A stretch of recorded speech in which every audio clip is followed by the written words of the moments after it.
Romans chapter 11, verse 36. This is the word of the Lord. Sapagkat Kanya at sa pamamagitan niya at sa Kanya ang lahat ng mga bagay. Sumakanya nawa ang kalwalhatian, magpakailanman siya nawa. Purihin po ang pagkabasa ng kanyang banal at hindi nagkakamali na mga salita. Soli Deo Gloria, or to God alone be the glory. Mga kapatid, tayo po ay nasa huling bahagi na ng atin pong serye ng pag-aaral sa tinatawag po nating 5 Solas of Reformation. Ngayon po ay pag-aaralan po natin ang isang pamilyar na Latin phrase na Soli Deo Gloria, na sa Ingles ay may ibig sabihin na to God alone be the glory, or sa Filipino ay naunawaan natin na sa Diyos lamang ang kalwalhatian. Alam niyo po mga kapatid, madalas po nating nababasa o naririnig yung mga katagang ito sa tuwing meron pong isang tao, halimbawa na nagtatagumpay, sabihin natin sa larangan ng sports o palakasan, o kaya naman sa tuwing mayroong isang tao na gumagraduate sa isang degree sa eskwela, o minsan naman po kapag meron na na-achieve, sabi nga nila achievement unlock, new achievement unlock. Kapag merong na-achieve o may nakukuha na isang magandang bagay ang isang tao, maaaring iyan ay sasakyan, iyan po halimbawa isang dream house, at kung ano-ano pa. Madalas po nating naririnig o nababasa sa mga posts sa social media yung mga katagang to God be the glory, or Soli Deo Gloria, or minsan ginagawa na lang sa isang acronym na SDG. Bagamat wala po masamang gamitin yung mga katagang ito every time na may magandang pangyayari po sa ating mga buhay, pero gusto ko pong i-argue sa sermon po na ito na meron pong mas malalim na dahilan kung bakit po nabuo, kung bakit po naimbento yung Latin phrase po na ito during the time of Reformation. Alam niyo po mga kapatid at mga minamahal, ang phrase na Soli Deo Gloria ay naging battle cry po ng Reformation, hindi dahil po sa mga material blessings na kanila pong na-enjoy at kanila pong natatanggap. Ito po ay naging sigaw po ng mga reformador during that time, primarily sapagkat pinapaniwala nila na ayon sa Biblia, sola Scriptura, ang pag-aaring ganap ng Diyos ay sa pamamagitan lamang po ng biyaya, sola gratia, na ibinibigay sa atin sa pamamagitan lamang po ni Kristo, solus Christus, na atin pong natatanggap sa pamamagitan lamang po ng pananampalataya, sola fide. Kaya naman po ang karapat-dapat lamang pong tumanggap ng kalwalhatian ay walang iba kundi ang Diyos lamang, Soli Deo Gloria. Yan po ang primary reason kung bakit po sumabog sa pagsamba at pagpupuri si Apostol Pablo sa mga talatang ating pinag-aaralan ngayon. Ang verse 36 po na ating teksto ngayong umaga ay bahagi po mga kapatid ng tinatawag na doxology o doxolohiya o pagsamba at pagpupuri ni Apostol Pablo na nagsimula po in verse 33 hanggang verse 36. Ito po ay bunsod ng kanyang pagkakaunawa at paglalahad ng misteryo ng Ebanghelyo kung saan plinano at sinagawa ng Diyos ang pagliligtas sa mga Hudyo at mga Hintil, gaya ng bababasa natin from chapters 9 to 11.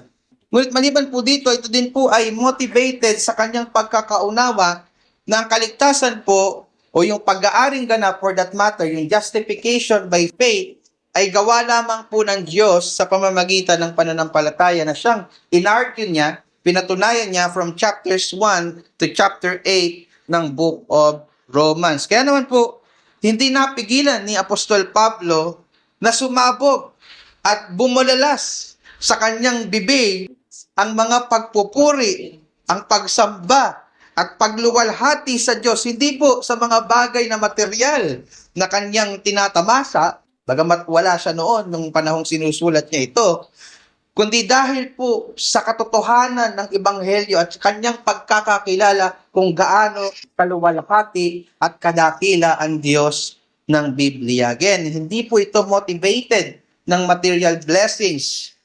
Ang pagpupuri rather ni Apostol Pablo ay motivated ng truth kung sino ang Diyos at ang truth kung ano ang gospel.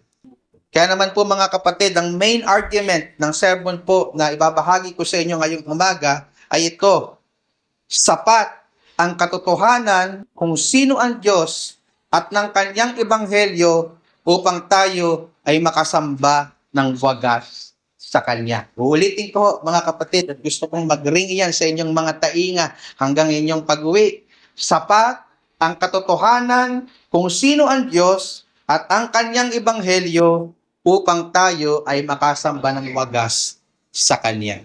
Sa talata po na ating pinag-aaralan ngayong umaga, meron pong 3 dahilan na binanggit si Apostol Pablo kung bakit po nasabi niyang karapat-dapat tumanggap ng pinakamataas na kaluwalhatian ang Diyos na kanya pong sinasamba sa mga oras po na ito. Unang dahilan, mga kapatid at mga minamahal, sapagkat siya ang pinagmulan ng lahat ng mga bagay. Siya ang pinagmulan ng lahat ng mga bagay. Pangalawang dahilan ay sapagkat siya ang tagapagsustina ng lahat ng mga bagay. Siya ang tagapagsustina ng lahat ng mga bagay. At panghuli, siya ang layunin, siya ang goal ng lahat ng mga bagay. So isa-isahin po nating pag-aralan mga kapatid at atin pong maunawaan kung saan nang gagaling si Apostle Paul nung bumalalas sa kanyang bibig at kanyang isinulat ang mga katagang ito na ating pinag-aaralan ngayon in Romans chapter 11 verse 36. So unang dahilan po kung bakit karapat-dapat ang Diyos sa mataas na kaluwalhatian ay sapagkat siya ang pinagmulan ng lahat ng mga bagay. So nakuha po natin yan sa unang bahagi ng ating teksto ngayong umaga. Sabi po niya dyan, sapagkat Kanya. Kita niyo po yon sa inyong mga Biblia? Sapagkat Kanya. O sasalin po sa English, for from Him. No, hindi po masyadong halata sa Tagalog pero sa English, I hope nakikita nyo yung difference. For from Him, mula sa Kanya. So mapapansin niyo po mga kapatid at mga minamahal na yung talata ay nagsalita po sa salitang sapagkat. Or yung salitang for. At yung conjunction po na sapagkat or for ay nagbibigay po again sa atin ng signal or hint na may mga nauna pong binanggit si Apostol Pablo na siyang pinapaliwanag po niya in verse 36. Kung titingnan po natin yung konteksto, particularly in verses 34 to 35, tataas niya lang po yung basa mga kapatid, mababasa po natin dyan na nagpupuri si Apostol Pablo sa Diyos sapagkat kinikilala niya ang walang hanggang karunungan ng Diyos in verse 34 at yung kanyang kakumpletuhan na wala siyang anumang pangangailangan. In verse 35, ang sabi sa verses 34 to 35 ng same chapter, sapagkat sino ang nakakaalam ng pag-iisip ng Panginoon o sino ang kanyang naging kasangguni o sino ang nagbigay na una sa kanya at siya'y babayarang muli. End of quote. At ang sagot, obviously, sa rhetorical questions po na ito, mga kapatid at mga minamahal, ay wala. Nada. Wala. Walang sino mang nakatatarok ng walang hanggang karunungan ng Panginoon and therefore wala din siyang pwedeng maging tagapayo. At wala din siyang kahit anong utang na loob sa sino mang tao sapagkat kailanman hindi siya nangailangan sa kanila sapagkat wala siyang kulang. In fact, siya po ang nagbigay sa lahat ng meron sa tao. At tanong ngayon, bakit Apostol Pablo, paano mo nasabi na walang magiging pwedeng tagapayo ang Diyos at wala siyang pangangailangan ng kung anuman mula sa mga tao? Ang unang kasagutan po ay sapagkat Kanya. O nagmula sa Kanya. In other words, ang lahat ng mga bagay. Maliwanag na maliwanag po as early as Genesis chapter 1, kung sino po ang may lalang and therefore nagmamay-ari ng lahat ng mga bagay. Ang sabi po doon, ng pasimula ay nilikha nino ng Diyos ang langit at ng lupa. So ang Diyos, sa simula pa lang ng Biblia, kinaklaro na kung sino ang lumikha, kanino nang galing ang lahat ng mga bagay. At ito po'y walang iba kundi ang Diyos. At ang katotohanan pong iyan ay makikita po natin sinasang-ayunan din ni Haring David sa unang Kronika, kabanatang 20, mga talatang 11 hanggang 12. Ang sabi po doon, and I quote, iyo, sa kanyang panalangin ng pagpupuri, iyo, O Panginoon, ng kadakilaan at ang kapangyarihan at ang kaluwalhatian at ang pagtatagumpay at ang karangalan sapagkat lahat na nangasa langit at nangasa lupa ay kanino? Ay iyo. Iyo ang kaharian, O Panginoon, at ikaw ay nataas na Pangulo sa lahat. Ang mga kayamanan at gayon din ang karangalan ay nagmumula sa iyo at ikaw ang nagpupuno sa lahat. Ang nasa iyong kamay, ang kapangyarihan at kalakasan at nasa iyong kamay, ang pagpapadakila at pagpapalakas sa lahat. So dito po, maliwanag sa sikat ng araw, mga kapatid, maliwanag pa sa sikat ng araw, na kinikilala ni Haring David na ang buong sangnilikha na nasa langit man po ito o nasa lupa ay nagmula sa Diyos. Therefore, pagmamay-ari ng Diyos. Interestingly, mga kapatid, pagdating po sa New Testament, yung kinikilala nitong nagmamay-ari at pinagmulan ng lahat ng bagay ay pumapatungkol po sa ating Panginoong Hesukristo. Ang sabi po sa Colosas 1, ang talata po ay 16, sapagkat sa Kanya, sino po yung Kanya na binabanggit dito? Ang nearest antecedent po nito ay ang ating Panginoong Hesukristo. Sapagkat sa Panginoong Hesus, nilalang ang lahat ng mga bagay, sa sangkalangitan at sa sangkalupaan, na mga bagay na nakikita at mga bagay na di nakikita, maging mga luklukan o mga pagsakop o mga pamunuan o mga kapangyarihan, lahat ng mga bagay ay nilalang sa pamamagitan niya, sa pamamagitan ni Jesus Christ at ukol sa Kanya. Sa makatuwid, nung sinabi ni Apostol Pablo na sa Kanya ang lahat ng mga bagay, going back to Romans 11 verse 36, sinasabi niya dito na ang lahat ng sangnilikha ay nagmula sa Kanya sapagkat Siya ang may likha sa lahat ng mga ito. Therefore, yamang Siya po ang pinagmulan, Siya po ang pinanggalingan ng lahat, Siya po ang may likha sa lahat, hindi Siya nangangailangan ng anumang payo mula sa Kanyang mga nilikha. Hindi po Siya nangangailangan ng kahit anong kaloob mula sa Kanyang mga nilikha, sapagkat lahat ng meron ng Kanyang mga nilikha ay nagmula rin sa Kanya. No? At hindi Siya nangangailangan ng kahit ano. So generally speaking, mga kapatid, karapat-dapat pong tumanggap ng pinakamataas na kaluwalhatian ng Diyos sapagkat Siya po ang pinagmulan ng lahat ng mga bagay. Utang mo sa Kanya, maging ang iyong very existence sa mga oras po na ito. Utang mo sa Diyos ang lahat ng meron ka na ini-enjoy mo sa sanlibutan. Sa Diyos yan nagmula. Ngunit hindi lamang po yan totoo sa usapin ng paglikha, mga kapatid. Totoo din po yan, specifically speaking, sa usapin ng kaligtasan. Ang Diyos po ang pinagmulan ng ating kaligtasan. Yan po ang malinaw na argumento ni Apostol Pablo mula pa ng chapter 1 hanggang makarating siya sa chapter 11. In chapters 1 to 3, kung nabasa niya na po ang buong aklat ng Roma, pinatunayan po niya diyan na lahat po ay guilty sa kasalanan. Maging ikaw man po ay Hudyo o kagaya nating Hintil, ang lahat po ay nagkasala sa harapan ng Diyos, karapat-dapat pong humarap sa Kanyang hatol at puot.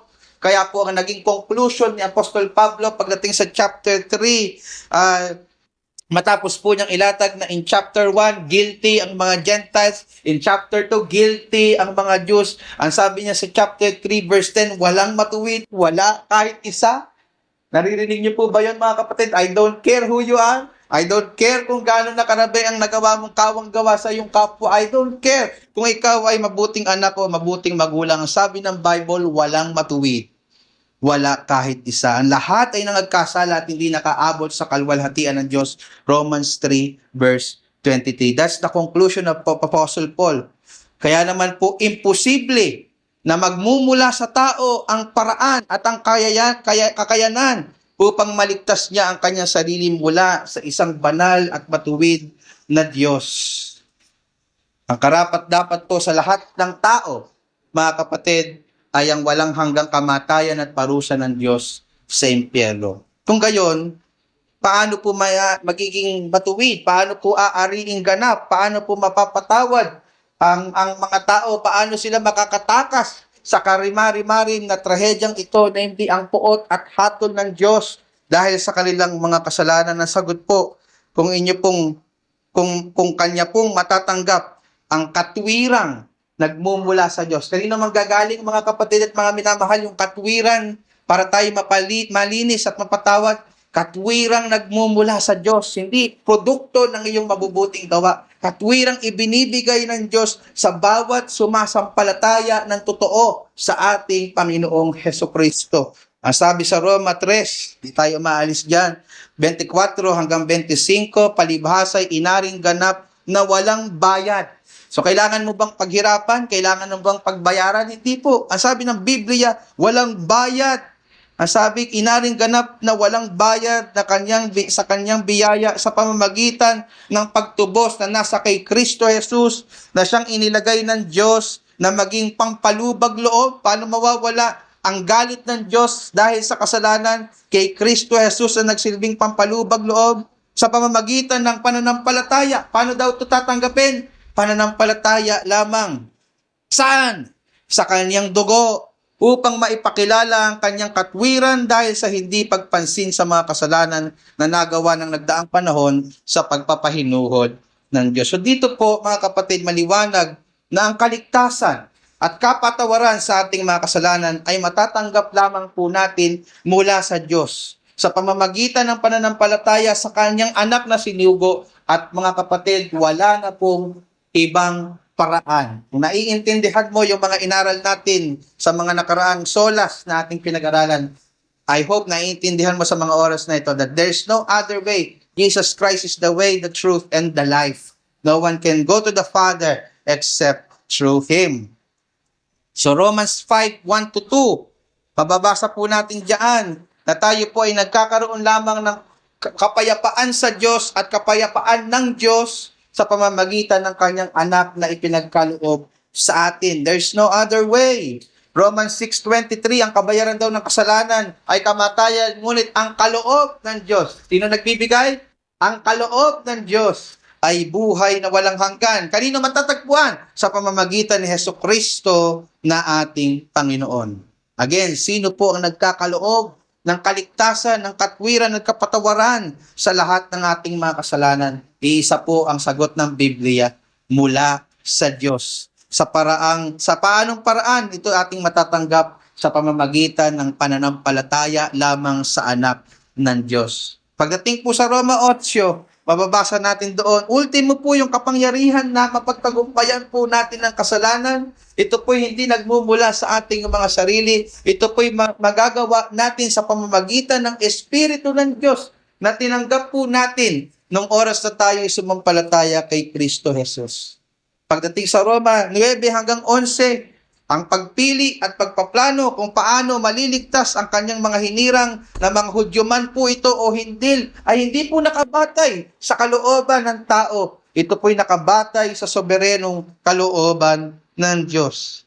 Ito po sa mabilisang pagtanaw ng buong aklat ng Roma, mula chapter 1 hanggang chapter 11, makikita natin na ang kaligtasan, specifically speaking, ay nagbubuhat lamang, nagmumula lamang sa Diyos. Kaya sa usapin ng kaligtasan, mga kapatid at mga minamahal, iisa lamang po ang talagang dapat tumanggap ng kalwalhatian. Hindi po yung pastor na nagbahagi sa inyo ng ebanghelyo. Ako rin po ay pinahabagan lamang at binayayaan ng Diyos. Na kung hindi dahil sa biyaya at habag ng Diyos, hindi ako nakakapagsalita sa inyong harapan, hindi ako karapat-dapat sa kaharian ng langit. Kung meron man pong karapat-dapat na maitaas at mapapurihan sa buhay niyo, Nung the moment na kayo ay naligtas, walang iba kundi ang ating Panginoon Diyos. Sa Kanya po nagbuhat ang kaligtasan at kapatawaran sa ating mga kasalanan. So siya po ay karapat-dapat sa kalwalhatian sapagkat siya po, sa Kanya po nagmula ang lahat ng mga bagay. Ito man po ay sa sanlilikha o ito man po ay sa usapin ng kaligtasan. So pangalawa pong dahilan na binanggit ni Apostol Pablo kung bakit po karapat-dapat ang Diyos sa pinakamataas na kalwalhatian ay sapagkat siya po ang tagapagsustina ng lahat ng mga bagay. Siya po ang tagapagsustina ng lahat ng mga bagay. Please note again, going back to our text, Romans 11 verse 36, ang sabi diyan, sapagkat Kanya at sa pamamagitan niya. So I want you to note that last phrase na binanggit ko. Sa pamamagitan niya. Let's stop right there. So sasalin po sa Ingles, ganito po ang basa, for from Him and through Him.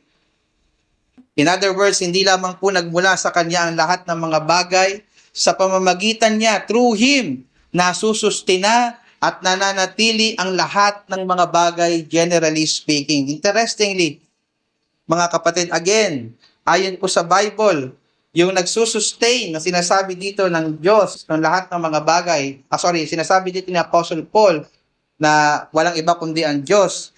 Sa iba niyang sulat sa Colosas 1, talatang 17, ay sinasabi niya na pumapatungkol sa ating Panginoong Jesucristo.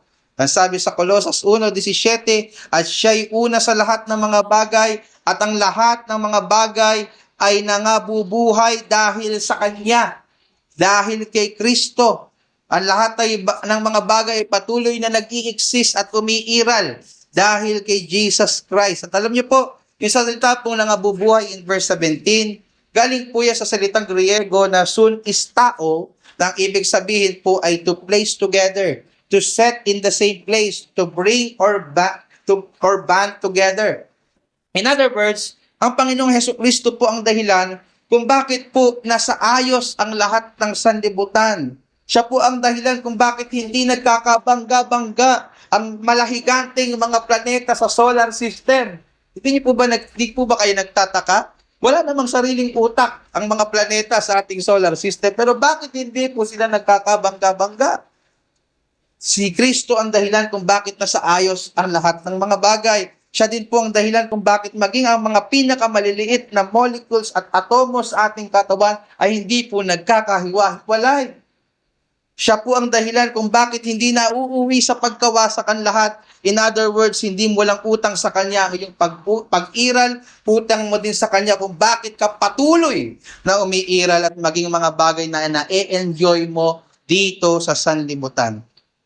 Ang malungkot lang mga kapatid, sa atin pong pagmiministeryo at paghihikayat sa maraming mga tao na sumamba sa Panginoon at bigyan siya ng pagpapahalaga sa kanilang mga buhay, maraming mga tao ang hindi nagkakaroon ng ganoong pagtugon. Mas inuuna pa nila ang mga bagay na nilikha kaysa sa lumikha. Hindi prioridad ang Diyos at ang pagsamba sa Kanya. Mas nauuna pa ang trabaho, ang gala, ang bisita, o maging ang mga activities sa eskwela.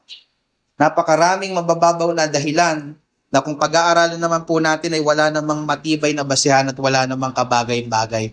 Ang sabi nga po ay mga petty excuses lamang. No? Kung atin lamang po sanang maunawaan at itatanim ng mabuti sa ating mga puso't isipan na wala tayo at maging ang lahat ng ating ine-enjoy dito sa sanlibutan kung hindi dahil kay Kristo, I don't think hindi natin siya mabibigyan ng prioridad sa ating mga buhay. No? Just try to imagine that. Just try to inculcate that into your mind. No? Wala ka at wala nang lahat ng meron ka kung hindi dahil kay Kristo. Kung naiintindihan mo yon, I don't think iuhuli mo siya sa iyong mga prioridad. Maliban na lamang po siguro kung magbubulag-bulagan lang tayo o patuloy nating pagmamatigasin ang ating mga puso. Ngunit mga kapatid, gusto ko po din pong maunawaan ninyo na hindi lang po natin utang sa Kanya kung bakit tayo patuloy na umiiral. Siya din po ang dahilan kung bakit nagpapatuloy tayo sa pananampalataya o nananatili po tayong ligtas hanggang sa mga oras po na ito kung tayo sumampalataya na kay Kristo. Yes, may bahagi po tayo sa ating sanctification o yung paglakad sa ating paglago sa kabanalan. Bahagi po natin, no, na tayo po ay maging tapat sa araw-araw na pagiging pagbubulay ng salita ng Panginoon at pananalangin. Bahagi po natin ang palagi ang pagdalo sa mga gawain. Bahagi po natin ang sumunod sa kanyang kalooban. That's our part sa ating growth. Ano? Ang ating sanctification na hindi po gaya ng ating justification na nagawa lang ng Diyos sa ating mga buhay through our faith. Ang sanctification, mga kapatid, ay partner tayo ng Diyos. No? Gagawin ng Diyos ang kanyang bahagi, pero kailangan natin gawin ang ating bahagi upang tayo ay mag-grow sa ating buhay pananampalataya. Ngunit ultimately, gamat yan ay partnership, kung hindi po dahil sa Diyos, hindi po tayong lahat makakapagpatuloy sa ating buhay pananampalataya. Kaya lamang po tayo nakakapagpatuloy sapagkat siya po ang kumikilos sa ating mga buhay. Ano sabi ng Philippians 2 verses 12 to 13? Kaya nga mga minamahal ko, kung paano ang inyong laging pagsunod na hindi lamang sa harapan ko, kundi bagkus ngayong ako'y wala, ay lubusin ninyo ang gawain ng inyong sariling pagkaligtas na may takot at panginginig. Sapagkat Diyos ang gumagawa sa inyo, maging sa pagnanasa at sa paggawa ayon sa kanyang mabuting kalooban. Sino pong kumikilos sa puso natin upang magawa, nasain natin at gawin natin ang kanyang kalooban? Ang sabi ni Apostol Pablo, ang Diyos na kumikilos sa atin. Siya ang dahilan kung bakit natin nagagawa ang kanyang nais sa ating mga buhay. Sa makatuwid, kaya lamang tayo nagnanasa at gumagawa ng kanyang kalooban ay sapagkat mayroong Diyos sa pamamagitan ng kanyang Espiritu na kumikilos sa ating mga puso. Sa Roma 8:38 hanggang 39, mababasa natin na napaka-confident ni Apostol Pablo na hindi mawawala ang kanyang kaligtasan, anuman ang pagdaanan po niya sa buhay, gaano man po kahirap ang kanyang mga pagdaanan, hindi dahil sa siya ay matalino at magaling, kundi dahil pa rin sa pag-ibig ng Diyos sa kanyang buhay. Ano? Pakinggan niyo po ang sabi sa Roma 8:38 hanggang 39. Sapagkat ako'y naniniwalang lubos na kahit ang kamatayan man, kahit ang buhay, kahit ang mga anghel, kahit ang mga pamunuan, kahit ang mga bagay na kasalukuyan, kahit ang mga bagay na darating, kahit ang mga kapangyarihan, kahit ang kataasan, kahit ang kababaan, kahit ang alinmang ibang nilalang, ay hindi makapaghihiwalay sa atin sa pag-ibig ng Diyos na nasa kay Kristo Jesus na Panginoon natin. Bakit ganito siya ka-confident, mga kapatid, mga minamahal? Hindi dahil siya ay magaling, kundi naniniwala siya sa kapangyarihan ng pag-ibig ng Diyos na nararanasan niya dahil sa kanyang pananampalataya kay Kristo Jesus. Sa makatuwid, mga kapatid, hindi lamang po natin utang sa Diyos kung bakit po tayo inaring ganap o inaring walang sala sa harapan ng Diyos o yung tinatawag na justification. Utang din po natin sa Kanya kung bakit tayo nakakapagpatuloy sa ating buhay pananampalataya o yung tinatawag na sanctification hanggang waling pumarito ang ating Panginoong Jesucristo at doon nating naranasin na luwalhatiin tayo kasama niya o yung tinatawag na glorification. Lahat yan from start to finish. Ang dahilan po niyan ay yung sustaining grace ng ating Panginoon Diyos sa ating mga buhay. So karapat-dapat po ang Diyos sa mataas na pagluwalhati mula sa atin. Una, sapagkat siya ang pinagmula ng lahat ng mga bagay. Pangalawa, sapagkat siya ang tagapagsustina ng lahat ng mga bagay. At panghuli na dahilan, ayon kay Apostol Pablo, ay sapagkat siya ang layunin ng lahat ng mga bagay. In other words, mga kapatid, nilikha ang lahat ng mga bagay at iniligtas tayo ng Diyos sa pamamagitan ng gospel. Ultimately, hindi para sa ating mga sarili. Partly, maybe yes. But ultimately, ang ating creation and salvation is for the glory of God alone. Soli Deo Gloria. At yan po yung ibig sabihin ng phrase na at sa Kanya or to Him in verse 36. Sa Tagalog, medyo pareho lang nung unang clause at saka yung third clause. Pero sa English, ay sinabi ay to Him. in verse 36. So sinasabi dito ni Apostol Pablo, generally speaking, na ang lahat ng sannilikha ultimately ay nilikha para sa kanyang kasiyahan at kalwalhatian. Sabi ko nga sa Sunday school kanina, life is not about you. Hindi umiikot ang mundo sa iyo, ito ay umiikot sa kalwalhatian ng Diyos. Ito po ay dinisenyo ng Diyos upang ihayag kung sino siya ayon sa Roma 1:20. So in other words, nilikha ang lahat.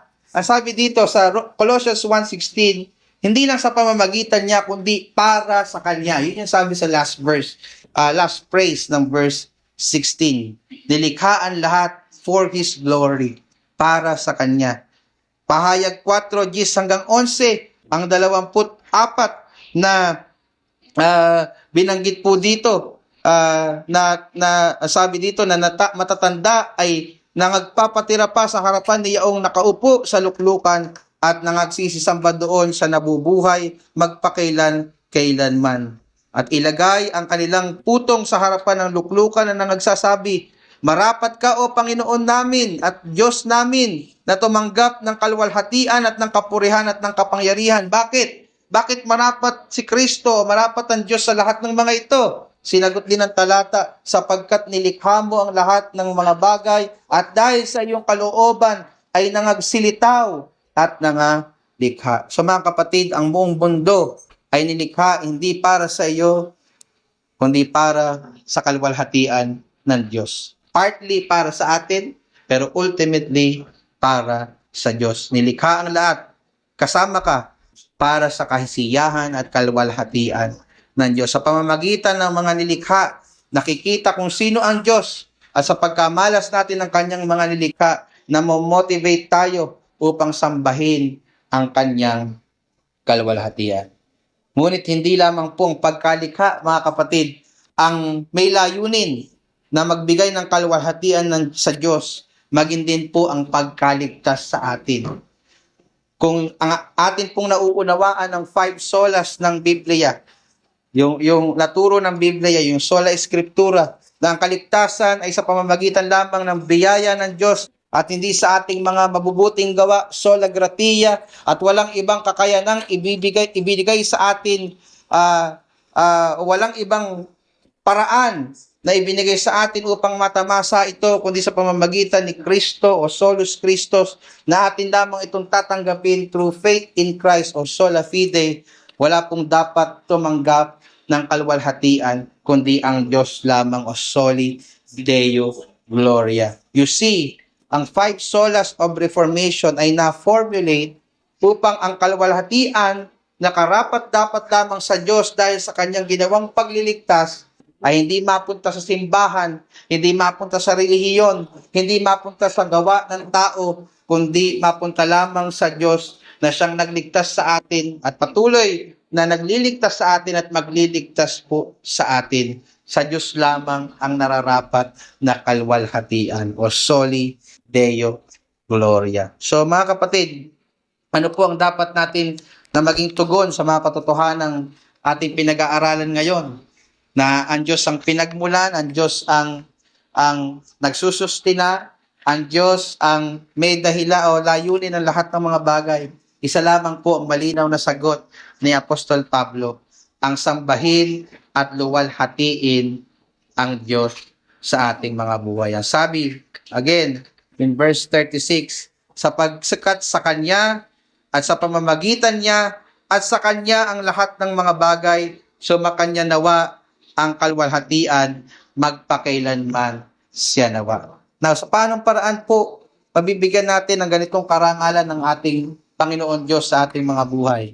Una, sa pamamagitan ng pagkakaroon ng malalim na dahilan sa ating pagsamba sa Kanya. Yung tipong hindi lang natin siya sasambahin kapag okay ang lahat sa buhay po natin. No? Kapag kapuno yung palabigasan natin, kapag paldo ang wallet natin o maayos yung ating kalusugan. Yung tipong pupurihin natin ang Diyos dahil sa kung sino siya at kung ano yung kanyang ginawa particular sa ating kaligtasan. No? Kung yun yung ating basis, kagaya ni Apostle Paul, I don't think magkakaroon tayo ng mababaw na pananaw sa ating pagsamba. Mas magkakaroon tayo ng malalim na kaunawaan sa ating pong pagsamba o mas malalim ang magiging pinagpugatan ng ating pagsamba kung ito'y nakabatay kung sino ang Diyos at kung ano ang Ebanghelyo. Makasamba po natin ang Diyos kahit po marami tayong problema, kahit wala tayong pera, kahit kinakain na po ng cancer ang ating katawan. Why? Sapagkat yung ating pagsamba ay hindi nakabatay sa kung ano-anong sirkumstansya na pabago-bago ng ating buhay. Nakabatay po ito mga kapatid at mga minamahal sa hindi nagbabagong katotohanan kung sino ang Diyos at ng Ebanghelyo ng ating Panginoong Hesukristo. Kung naunawaan mo ang diwa ng Soli Deo Gloria na binabanggit dito ni Apostol Pablo, magkakaroon ka ng malalim na dahilan upang sambahin ang Diyos. Pangalawang paraan po upang mabigyan po natin siya ng karangalan sa ating mga buhay ay sa pamamagitan po ng ating pamumuhay para sa kanyang kaluwalhatian. Ang pagluwalhati po sa ating Panginoon Diyos ay hindi lamang po umiikot sa apat na sulok ng bahay-sambahang ito. Kung babasahin niyo po yung kasunod na kabanata, Romans 12 verses 1 and 2, sakop po nito yung ating mga personal na buhay. Ano? Mga kapatid, yung Soli Deo Gloria ay hindi lang po pang social media post or yung sinasabi natin na parang cliche every time na tayo po ay nagtatagumpay. Sakop po nito ang buo nating pagkatao. If you will understand Romans 12 verses 1 and 2. Maging yung pagpo-post mo sa social media, yung pagsasalita mo, yung pag-iisip mo, pamumuhay mo, mga desisyong gagawin mo, pagpipili mo kung sino yung magiging kasintahan mo, yung magiging mapapangasawa mo, paghahanap buhay mo, pagpapamilya mo, prioridad mo sa buhay, even maging pagpili ng iyong kakainin at iinumin. Sagop po yan ng glory ng ating Panginoong Hesukristo. Palagi po dapat nating iisipin yung mga bagay na magbibigay ng kaluwalhatian sa ating Panginoon. Palagi mong iisipin, bago mo gawin ang isang bagay, bago mo sabihin ang isang bagay, ito ba ay magbibigay ng kaluwalhatian sa ating Panginoong Diyos. At panghuling paraan ay sa pamamagitan ng pananampalataya lamang kay Kristo lamang. Babalik po tayo ulit yan. Hanggat naniniwala ka sa sarili mong katwiran na kaya mong iligtas ang iyong sarili sa pamamagitan ng iyong mabubuting gawa, hindi mo mabibigyan ng kaluwalhatian ng Diyos sa iyong buhay. Ang mga taong makapagsasabi lamang po ng totoo sa kanilang puso ng Soli Deo Gloria ay yung mga taong nauunawaan sa kanilang mga sarili na wala silang magagawang kahit ano upang ariing ganap sila ng Diyos. Tanging ang pananampalataya lang sa kasapatan ng kamatayan at pagkabuhay muli ng ating Panginoong Hesukristo ang paraan. So ang tanong ko sa iyo kapatid, sinampalatayanan mo na ba ang katotohanan ito? Naniniwala ka ba na walang ibang paraan upang ikaw ay maligtas kundi kay Kristo lamang, sa biyaya lamang? So masasabi mo ba na pagdating sa kaligtasan ng iyong kaluluwa, na Soli Deo Gloria, sa Diyos lamang ang kapurihan sapagkat naniniwala ka na nararanasan mo yan hindi dahil sa iyong sariling galing, kundi dahil sa gumawa ang Diyos sa iyong buhay. So naman po, nagkaroon po tayo ng malalim na dahilan every time na sinasabi po natin at ipinamumuhay po natin yung Latin phrase po na ito na Soli Deo Gloria. To God alone be the glory.